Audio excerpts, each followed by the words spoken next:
నమస్తే అండి. మంచి మాటలు పంచుకోవడానికి మా పొదరింటికి స్వాగతం. అందరూ ఎలా ఉన్నారండి? నేనైతే చాలా బాగున్నాను.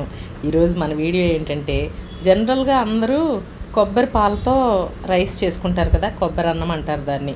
అలా చేసుకుని దానికి కాంబినేషన్గా మటన్ కర్రీ కానీ చికెన్ కర్రీ కానీ చేసుకుంటారు కదా.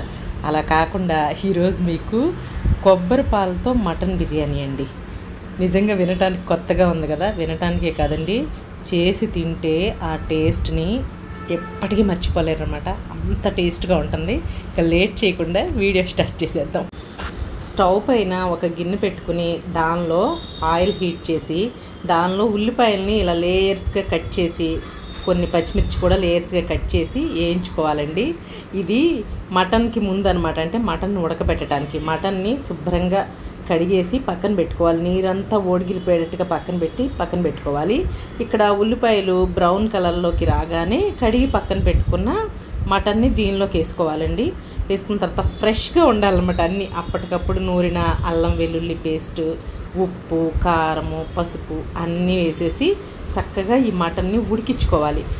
ఈ రెసిపీలోని సీక్రెట్ ఏంటంటే, ఇది కుక్కర్లో కానీ అలా కానీ వండకూడదండి. నార్మల్ గిన్నెలోనే ఓపెన్గా వండాలన్నమాట.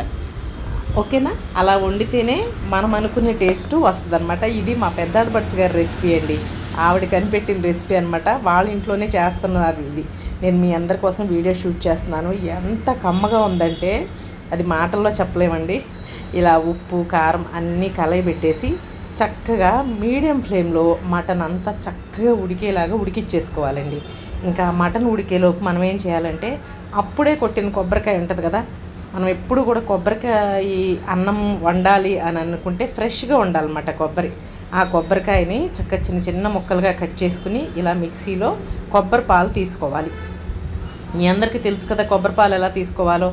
అలా ముక్కలు కట్ చేసుకుని 1-4 సార్లు ఆ ముక్కల్ని మిక్సీలో వేసుకుని ప్రతిసారి అందులో నుంచి పాలు ఇలా తీసేసి లాస్ట్కి అంటే కొబ్బరి పిప్పి అనేది మొత్తం ఇలా అయిపోవాలన్నమాట. అంటే దానిలో ఉన్న చక్కగా సారంగా ఉన్న పాలన్నీ వచ్చేసేయాలన్నమాట. ఆ వచ్చే వరకు ఒక 3-4 సార్లు మిక్సీలో వాటర్ కలుపుకుంటా అలా చక్కగా పాలు తీసేసుకోవాలండి. ఈ పాలు ఏంటంటే 1 గ్లాసు బియ్యం అనుకోండి, 2 గ్లాసులు పాలు వచ్చేలాగా రెడీ చేసుకోవాలి. ఓకేనా? అలా పాలు రెడీ చేసి పక్కన పెట్టుకున్న తర్వాత కొబ్బరి అన్నంలోకి ఇలా అన్ని మసాలాలు అంటే చాలా రకాల మసాలాలు కాదండి. లవంగాలు, దాల్చిన చెక్క, యాలకులు, బిర్యానీ ఆకు ఉంటుంది చూసారా, అంతే. ఇంకా రకరకాల మసాలాలు ఏమి వేయలేదన్నమాట. దీనికి కాంబినేషన్గా ఏంటంటే కొంచెం ఎక్కువ క్వాంటిటీలో జీడిపప్పు ఉంటేనే ఈ కొబ్బరి అన్నం అనేది చాలా రుచి వస్తుంది అని చెప్తున్నారు మా అక్క. అలా ఎక్కువ క్వాంటిటీలో జీడిపప్పు, ఈ మసాలాలు తీసుకుని పక్కన పెట్టుకోవాలి. ఇదిగోండి కొబ్బరి పాలు తీసి రెడీ చేసి పక్కన పెట్టుకున్నాం. ఈలోపు మటన్ అంతా చక్కగా ఉడికిపోయింది. ఆ మటన్ తీసి పక్కన పెట్టేసుకుని చక్కగా మళ్ళీ ఒక వెడల్పాటి గిన్నెని స్టవ్ పైన పెట్టుకుని ఆయిల్ వేసేసుకుని అందులో ఈ మసాలాలన్నీ వేసేసి అవి వేగిన తర్వాత వేగుతా ఉన్న టైంలోనే జీడిపప్పు కూడా మనం ఎంత క్వాంటిటీ అయితే జీడిపప్పు తీసుకున్నామో ఆ జీడిపప్పు కూడా వేసేసుకుని చక్కగా మంచి సువాసన వచ్చే వరకు వేయించుకోవాలి. జీడిపప్పు మరీ మాడనివ్వకుండా చూసుకోవాలన్నమాట. లేదంటే టేస్ట్ అనేది పోతుంది జీడిపప్పు మాడితే.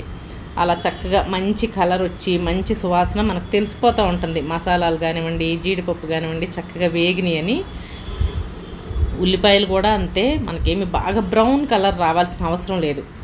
అదే స్టేజ్లోనే చక్కగా మనం పుదీనా కూడా వేసుకోవాలి. దీంట్లో కొత్తిమీర అనేది అస్సలు వేయలేదండి.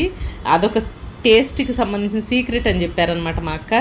కొత్తిమీర అస్సలు వేయకుండా చక్కగా పుదీనా వేసేసి తర్వాత మళ్ళీ అల్లం వెల్లుల్లి పేస్ట్ దీనిలో కూడా రైస్లో కూడా మనం ఇందాక మటన్లో ఉడికించుకున్నాం కదా, దీనిలో కూడా అల్లం వెల్లుల్లి పేస్ట్ వేసేసి అవి చక్కగా పచ్చివాసన పోగే వరకు వేగిన తర్వాత తీసి పెట్టుకున్న కొబ్బరి పాలు ఉన్నాయి కదా, ఆ కొబ్బరి పాలని దీనిలో పోసేసుకున్న తర్వాత ఇంకొక సీక్రెట్ ఇంగ్రీడియంట్ ఏంటంటే నెయ్యి కూడా మంచి టేస్ట్ వస్తుందండి. అది కూడా చక్కగా ఒక పెద్ద స్పూన్తో ఒక 4-5 స్పూన్లు వేసేసి ఈ రైస్లోకి టేస్ట్కి సరిపడా ఉప్పు వేసేసుకున్నారు. మీరు ఇక్కడ గమనిస్తున్నారా, ఉప్పు ఇవన్నీ కూడా అన్ని ట్రెడిషనల్ పద్ధతిలోనే చేస్తున్నారండి. అంటే కళ్ళుప్పులాగా అలాంటిది వేసారనమాట. సాల్ట్ అనేది వేయలేదు. ఎక్కడ కూడా అలాంటివి ఏమి వాడకుండా ఇలా నార్మల్ స్టైల్లోనే వండితేనే టేస్ట్ చాలా బాగుంటుందని అనమాట. రైస్ కూడా వేసేసి ఆ రైస్ ఒక పొంగు వచ్చిన తర్వాత మనం ఉడికించి పక్కన పెట్టుకున్నాం చూసారా, ఆ మటన్ని దీనిలోకి కలిపేశారనమాట. దీన్ని కొబ్బరి పాలతో మటన్ బిర్యానీ అంటారండి. ఈ రైస్ చాలా టేస్ట్గా రావడానికి ముఖ్యంగా ఏంటంటే మటన్ అనేది కుక్కర్లో వండకూడదు, నార్మల్ గిన్నెలోనే చక్కగా ఈవెన్గా ఉడికేటట్టుగా ఉడికించుకోవాలి.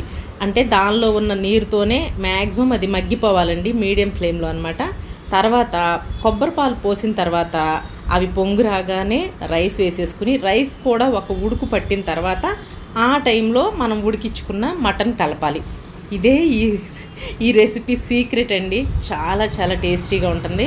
అలా ఉడికే టైంలో బాగా ఉడుకు పట్టేసిన తర్వాత మూత పెట్టేసుకుని ఒక 10 నిమిషాలు అలా ఉంచేసి తర్వాత సిమ్లో పెట్టేసుకుని చక్కగా దమ్లాగా మగ్గిచ్చేసుకోవడమే అనమాట. ఇంకా ఏమీ కష్టపడాల్సిన అవసరం లేదు. కొంచెం ఎక్కువసేపు ఉడికిపోయిన తర్వాత మూత తీయకుండా ఉంటే వీటి ఫ్లేవర్స్ అన్నీ రైస్ చక్కగా పుచ్చుకుని చాలా చాలా టేస్టీగా ఉంటుందండి. నచ్చిందా మీకు?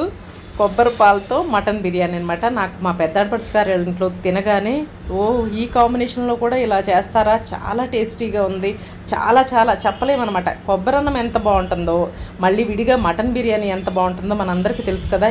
ఇంత బాగుండే ఈ రెండింటిని కలిపి చేస్తే ఎంత టేస్ట్ వస్తుందో అంత అమోఘమైన రుచి వచ్చిందండి. కావాలంటే ఒక్కసారి తప్పకుండా ట్రై చేసి చూడండి, మీరే చెప్తారు. ఓకేనా?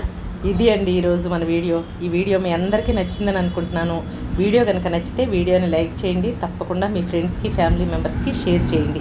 మరొక మంచి వీడియోతో మీ అందరి ముందుకి వస్తుంది మీ పొదరిల్లు వాణి. అంతవరకు అందరూ టేక్ కేర్ అండి. Thank you.